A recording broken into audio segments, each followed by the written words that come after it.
आज की हमारी इस वीडियो का टॉपिक है कूलाम्स लॉ। हम इलेक्ट्रोस्टैटिक्स में ये जानते हैं कि अगर हमारे पास दो चार्ज पार्टिकल्स सेम नेचर के हों तो ये एक दूसरे को रिपेल करते हैं, चाहे वो पॉजिटिव चार्ज पार्टिकल्स हों या नेगेटिव। और अगर ये चार्ज पार्टिकल्स अपोजिट नेचर के हों तो ये एक दूसरे को अट्रैक्ट करते हैं।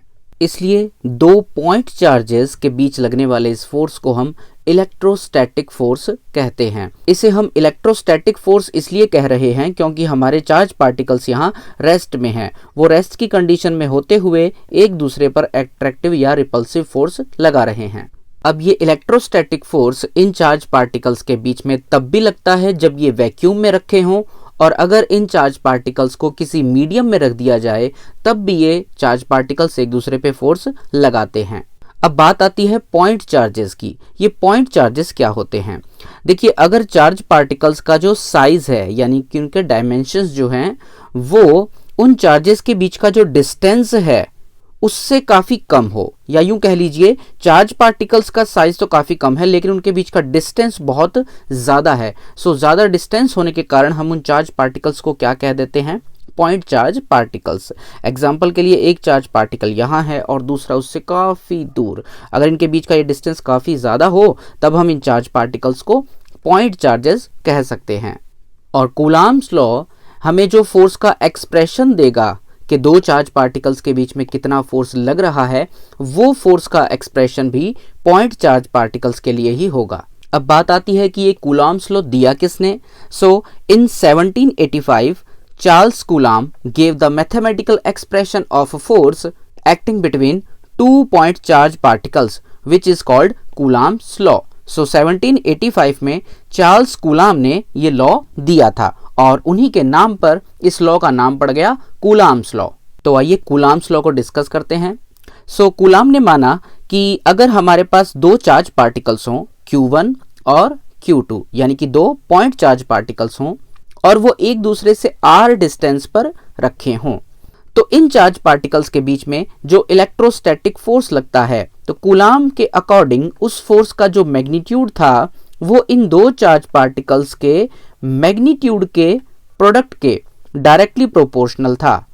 इसी तरह से इस फोर्स की वैल्यू, इस इलेक्ट्रोस्टैटिक फोर्स की वैल्यू इन दोनों चार्ज पार्टिकल्स के बीच में जो डिस्टेंस है r, उसके स्क्वायर के इनवर्सली प्रोपोर्शनल थी।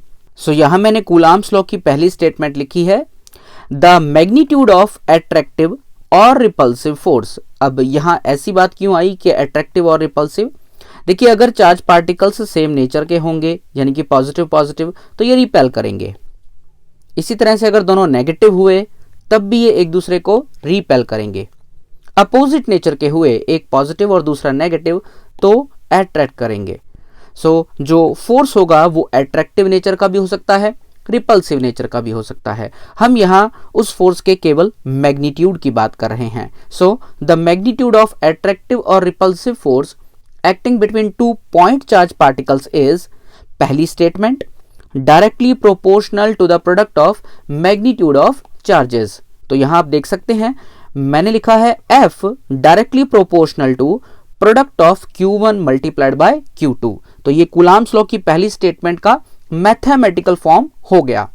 कूलाम्स लॉ की सेकंड स्टेटमेंट है inversely proportional to the square of distance between the charge particles. Inversely proportional मतलब कौन? फोर्स। यानी कि ये जो फोर्स लग रहा है ये इन दोनों चार्ज पार्टिकल्स के बीच का जो डिस्टेंस है उसके स्क्वायर के इनवर्सली प्रोपोर्शनल होता है। अब आप सोच रहे होंगे कि कूलाम, चार्ल्स कूलाम इस कंक्लूजन पर कैसे पहुंचे कि दो चार्ज पार्टिकल्स के बीच लगने वाला फोर्स उन चार्जेस के मैग्नीट्यूड के प्रोडक्ट के डायरेक्टली प्रोपोर्शनल और उनके बीच के डिस्टेंस के स्क्वायर के इनवर्सली प्रोपोर्शनल होता है।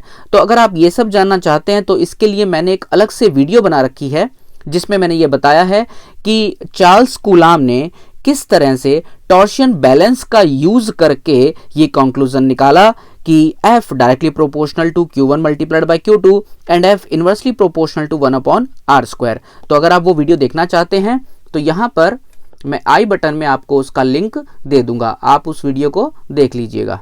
अब अगर इन दोनों स्टेटमेंट्स से जो मुझे मैथमेटिकल एक्सप्रेशंस मिले हैं इन दोनों को अगर मैं कंबाइन कर दूं तो मुझे मिलता है F is equal to some constant, proportionality constant K into Q1 Q2 divided by R square. देखिए हमने यहां पर ये प्रोपोर्शनलिटी का साइन रिमूव कर दिया है, और आप जानते हैं जब प्रोपोर्शनलिटी का साइन हम रिमूव करते हैं तो हमें एक प्रोपोर्शनलिटी कांस्टेंट लगाना पड़ता है। इसलिए K is a constant of proportionality and its value depends on the medium between the charges and the system of units used।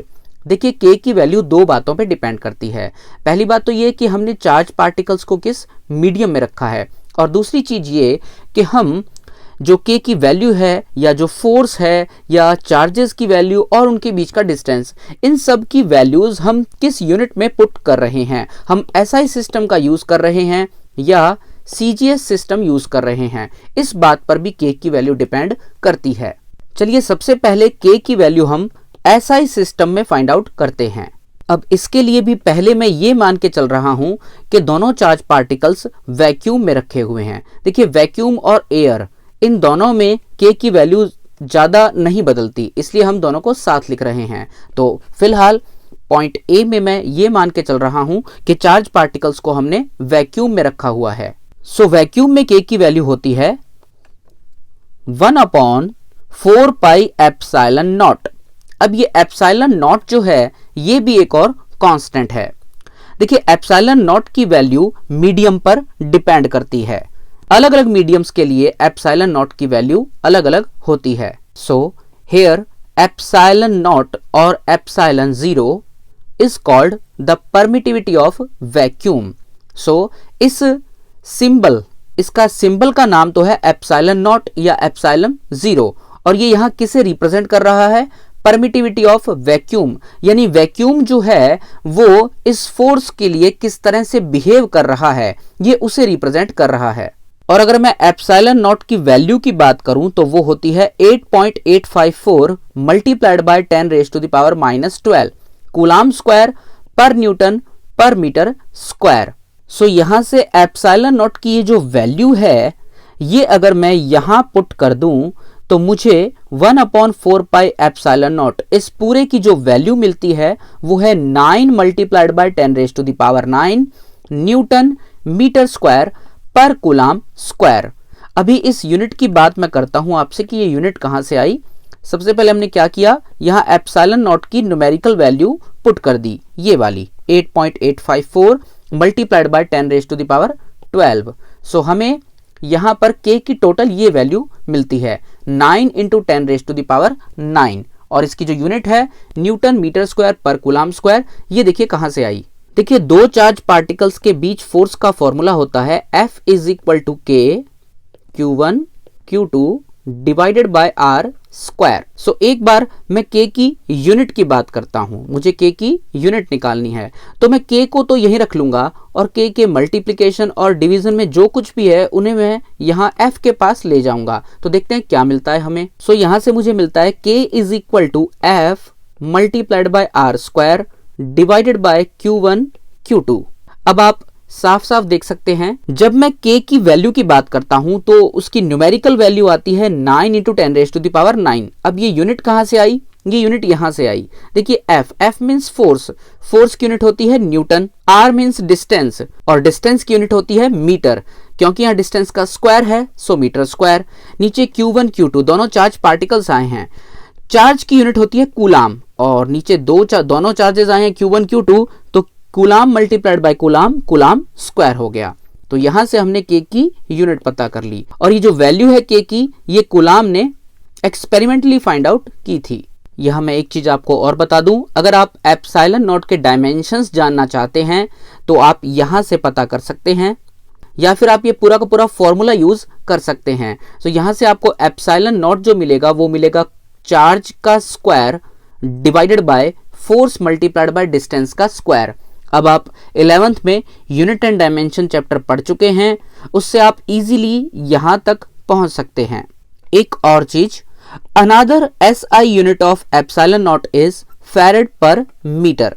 देखिए एप्सिलॉन नॉट की एक और यूनिट होती है, वो है फैरेड पर मीटर। अब ये फैरेड क्या है? देखिए आपका भी एक 12th में चैप्टर आएगा कैपेसिटर से रिलेटेड, उसमें आप फैरेड के बारे में पढ़ेंगे। ये कैपेसिटेंस की यूनिट होती है। कोई भी कंडक्टर या कोई भी मटेरियल अपने ऊपर कितना चार्ज स्टोर कर सकता है, उसकी एबिलिटी को हम कैपेसिटेंस बोलते हैं। और फैरेड इक्वल्स टू होता है कूलाम पर volt.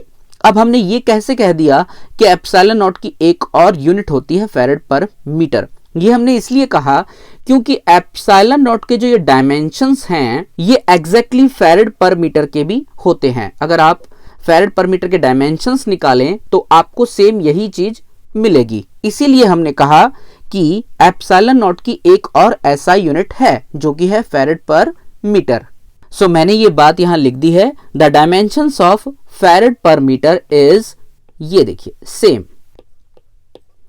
That is why we say that the SI unit of epsilon naught is farad per meter।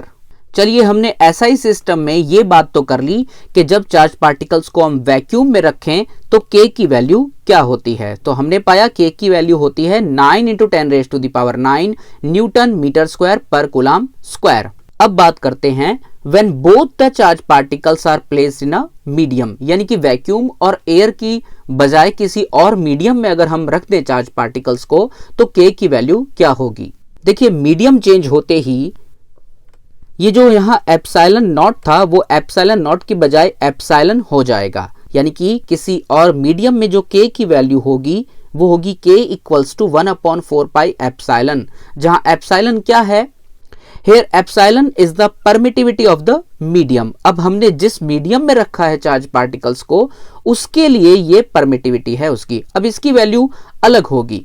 So finally मैं कह सकता हूं F वैक्यूम, यानी कि चार्ज पार्टिकल्स को अगर मैं वैक्यूम में रखूं तो फोर्स का फॉर्मूला होगा 1/4 pi epsilon naught Q1 Q2 /r²।